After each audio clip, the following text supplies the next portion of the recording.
everyone, welcome back to my channel. അപ്പോൾ ഇന്നത്തെ ഐലമീൻ challenge എന്താണെന്ന് നോക്കാം.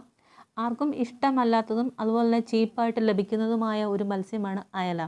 അപ്പോൾ ഇതിനെ ഏത് രീതിയിൽ കറി വെച്ചാലും നമ്മൾ വിചാരിക്കുന്ന രീതിയിലുള്ള ഒരു ടേസ്റ്റ് ലഭിക്കുന്നില്ല. അതുകൊണ്ടാണ് ഐലമീൻ ആർക്കും അത്ര ഇഷ്ടമല്ലാത്തത്. അപ്പോൾ അതുകൊണ്ട് തന്നെ ഇതിനെ ഒരു ചാലഞ്ചായി എടുത്തുകൊണ്ട് ഇതേ മീൻ ഉപയോഗിച്ചുകൊണ്ട് എങ്ങനെയാണ് നല്ല ടേസ്റ്റി ആയിട്ടുള്ള ഒരു ഫിഷ് റോസ്റ്റ് തയ്യാറാക്കി എടുക്കുന്നത്, ആ ഒരു റെസിപ്പിയാണ് ഞാനിവിടെ പ്രസൻറ്റ് ചെയ്യുന്നത്. തീർച്ചയായും നിങ്ങളെല്ലാവരും വീട്ടിലിത് തയ്യാറാക്കി നോക്കണം. അപ്പോൾ നമ്മൾ വയ്ക്കുന്ന കരിമീൻ റോസ്റ്റിൻ്റെ ടേസ്റ്റ് ആയിരിക്കും ലഭിക്കുക. അപ്പോൾ ഇതിനുവേണ്ടി ചെയ്യേണ്ടത് ഫ്രഷ് ആയിട്ടുള്ളതും അതുപോലെ തന്നെ കുറച്ച് വലിപ്പമുള്ളതുമായ അയലമീൻ വാങ്ങിക്കുക. അപ്പോൾ അതിൻ്റെ തലയൊക്കെ വെട്ടിയതിന് ശേഷം ക്ലീൻ ചെയ്തതിന് ശേഷം എന്താ പറയുക, അതിൻ്റെ ആ തൊലി ഉരിച്ച് കളയുക. തൊലി ഉരിഞ്ഞതിന് ശേഷം കല്ലിൽ ചെറുതായിട്ടൊന്ന് ഒന്ന് ഉരയ്ക്കുക, രണ്ട് ഭാഗവും ഉരയ്ക്കുക. അപ്പോൾ അതിൻ്റെ രണ്ട് വശങ്ങളിലും ഇങ്ങനെ ഒരു പാച്ചസ് ഉണ്ട്, ഒരു സിൽവർ കോട്ടിങ് പോലെയുണ്ട്, അത് ഇളകിപ്പോകും. അത് വൃത്തിയാക്കി അത് നന്നായിട്ട് ഇളക്കി കളയണം. അതിനുശേഷം വൃത്തിയാക്കി കഴുകിയെടുത്ത് വയ്ക്കുക. ഇനി അതിനെ നമ്മൾ മാരിനേറ്റ് ചെയ്യണം. അപ്പോൾ അതിന് ആവശ്യമായ ഇൻഗ്രീഡിയൻറ്റ് പീനട്ട്. ഞാനിവിടെ എടുത്തിരിക്കുന്നത് റോസ്റ്റ് ചെയ്ത കടലയാണ്. അതേ ഉള്ളൂ ഇപ്പോൾ ഇവിടെ എനിക്ക് അവൈലബിൾ ആയിട്ടുള്ളത്. അതുകൊണ്ടാണ് ഞാൻ റോസ്റ്റ് ചെയ്ത കടല എടുത്തിരിക്കുന്നത്. നിങ്ങൾ സാധാരണ പീനട്ട് വാങ്ങിയാൽ മതിയാകും.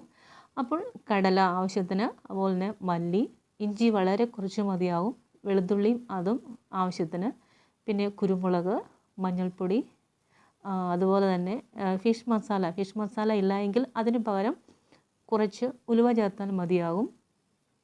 ഇനി വേണ്ടത് വാളൻപുളി, മുളക് പൊടി ആവശ്യത്തിന്, ഉപ്പ്. അപ്പോൾ ഇത്രയും സാധനങ്ങളാണ് നമുക്ക് മാരിനേറ്റ് ചെയ്യാൻ ആവശ്യമായത്. ഇവ നന്നായി പേസ്റ്റ് രൂപത്തിൽ അരച്ചെടുക്കുക. അതിലേക്ക് നന്നായി പഴുത്ത ഒരു നാരങ്ങയുടെ പകുതി പിഴിഞ്ഞ് ഒഴിക്കുക. അതിലേക്ക് ഒരു 1/2 ടേബിൾ സ്പൂൺ എണ്ണ കൂടി ഒഴിക്കുക. നന്നായി ഇളക്കുക. ഈ ഒരു പേസ്റ്റാണ് നമ്മൾ മാരിനേറ്റ് ചെയ്യുവാൻ വേണ്ടി ഉപയോഗിക്കുന്നത്.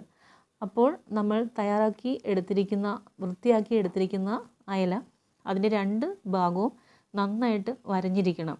അതിനുശേഷം ഈ ഒരു പേസ്റ്റ് നന്നായിട്ട് അപ്ലൈ ചെയ്യുക. ഒരു 20 മിനിറ്റ് നേരത്തേക്ക് മാറ്റി വയ്ക്കുക.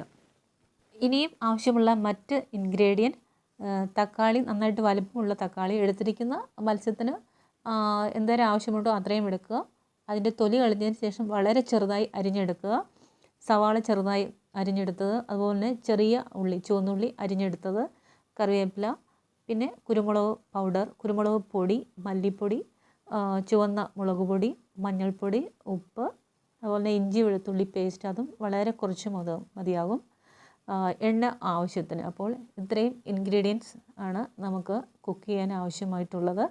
ഇനി എങ്ങനെയാണ് അയല ഫിഷ് റോസ്റ്റ് തയ്യാറാക്കി എടുക്കുന്നത് എന്ന് നോക്കാം. ആദ്യം നമ്മൾ മാരിനേറ്റ് ചെയ്ത് വെച്ചിരിക്കുന്ന ആ അയല, അപ്പോൾ അതിനെ നമുക്ക് ഒന്ന് ഫ്രൈ ചെയ്തെടുക്കാം.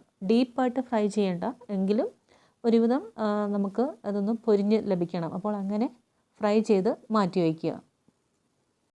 ഇനി നന്നായി ചൂടായ പാനിലേക്ക് എണ്ണ ഒഴിക്കുക. അതിനുശേഷം ഒരിത്തിരി ഉലുവ ചേർക്കുക. അതിനുശേഷം കടുക് ഇടുക. ഇനി ചേർക്കേണ്ടത് ചെറിയ ഉള്ളി, ഇഞ്ചി വെളുത്തുള്ളി പേസ്റ്റാണ്. ഇഞ്ചി വെളുത്തുള്ളി പേസ്റ്റ് ചേർത്ത് ഒന്ന് ഇളക്കുക. ഒന്ന് ചെറുതായിട്ടൊന്ന് വാടി വരുമ്പോൾ അതിലേക്ക് ചുവന്നുള്ളി അരിഞ്ഞത് ചേർക്കാം. അത് ഇളക്കുക. അതിനുശേഷം അതിലേക്ക് നമ്മൾ അരിഞ്ഞു വെച്ചിരിക്കുന്ന സവാള ചേർത്ത് നന്നായിട്ട് ഇളക്കുക. സവാളയൊക്കെ നന്നായി ഒരു ലൈറ്റ് ബ്രൗൺ ഷെയ്ഡ് ആയി വരണം.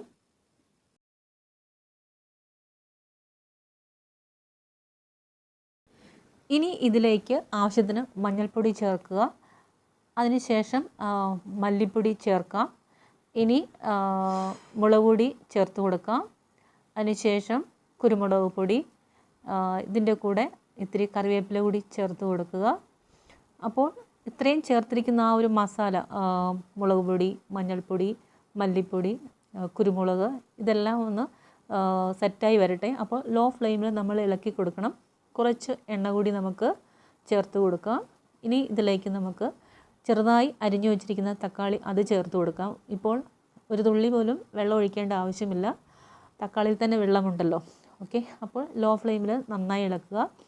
ഒരു 3-4 മിനിറ്റ് കൊണ്ട് തക്കാളി നന്നായിട്ട് കുക്കായിട്ടുണ്ടാവും. ഈ മസാലയുമായിട്ട് മിക്സ് ചെയ്ത് നന്നായിട്ട് അതിലേക്ക് ഡിസോൾവ് ആയിട്ടുണ്ടാവും. ഇനിയും ചെയ്യേണ്ടത് ആവശ്യത്തിന് ഉപ്പ് കൂടി ചേർക്കുക, വീണ്ടും ഇളക്കുക. ഇനി കുറച്ച് വാളൻപുളി പിഴിഞ്ഞത് ചേർത്ത് കൊടുക്കുക. കുറഞ്ഞ അളവിൽ മതിയായിരിക്കും.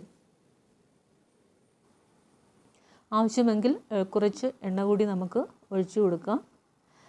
ലോ ഫ്ലെയിമിൽ തന്നെ ആയിരിക്കാൻ ശ്രദ്ധിക്കുക. ഇനി നമുക്ക് ഇത്തിരി വെള്ളം ഒഴിച്ചു കൊടുക്കാം. ഒരുപാട് ലൂസായിട്ടിരിക്കേണ്ട ആവശ്യമില്ല. ഫിഷ് റോസ്റ്റിൻ്റെ ആ ഒരു കൺസിസ്റ്റൻസി എല്ലാവർക്കും അറിയാമല്ലോ. ഒന്ന് കുറുകി നന്നായിട്ടൊന്ന് വറ്റി വരണം.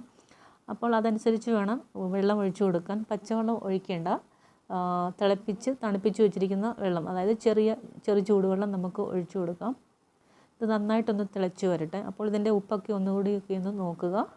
ഇനി നമ്മൾ അവസാനമായി ചെയ്യുന്നത്, ഇതിലേക്ക് ഒരു ഇത്തിരി വളരെ കുറഞ്ഞ അളവിൽ ഒരു പിഞ്ച് പഞ്ചസാര ചേർത്ത് കൊടുക്കുക. വളരെ കുറച്ച് ചേർക്കാവുള്ളൂ. ഒരു വളരെ കുറഞ്ഞ അളവിൽ മാത്രമേ പഞ്ചസാര ചേർക്കാനും പാടുള്ളൂ. അപ്പോൾ അങ്ങനെ ചേർക്കുക. നന്നായിട്ട് ഇളക്കുക. വീണ്ടും നന്നായിട്ടൊന്ന് തിളച്ച് വരട്ടെ. അപ്പോൾ ഇതിൻ്റെ മുകളിലേക്ക് എണ്ണയൊക്കെ ഒന്ന് തെളിഞ്ഞ് വരുന്ന ആ ഒരു സമയത്ത് വറുത്ത് വെച്ചിരിക്കുന്ന അയല ഫ്രൈ അത് ഈ ഒരു മിക്സിലേക്ക് ചേർത്ത് കൊടുക്കുക. ചെറുതായി ഒന്ന് ഇളക്കുക. ഒന്ന് മൂടി വയ്ക്കുക. ഒരു 2 മിനിറ്റ് നേരത്തേക്ക് സ്റ്റൗവിലിരിക്കട്ടെ. അത് നന്നായി തിളച്ചൊന്ന് കുറുകി വരും. ഈ സമയത്ത് നമുക്ക് സ്റ്റൗവിൽ നിന്നും വാങ്ങാവുന്നതാണ്. അപ്പോൾ ഈ ഒരു വീഡിയോ ഇഷ്ടമായെങ്കിൽ സബ്സ്ക്രൈബ് ചെയ്യാൻ മറക്കല്ലേ. അതുപോലെ തന്നെ ലൈക്ക് ചെയ്യുക, കമൻറ്റ് ചെയ്യുക, ഷെയർ ചെയ്യുക.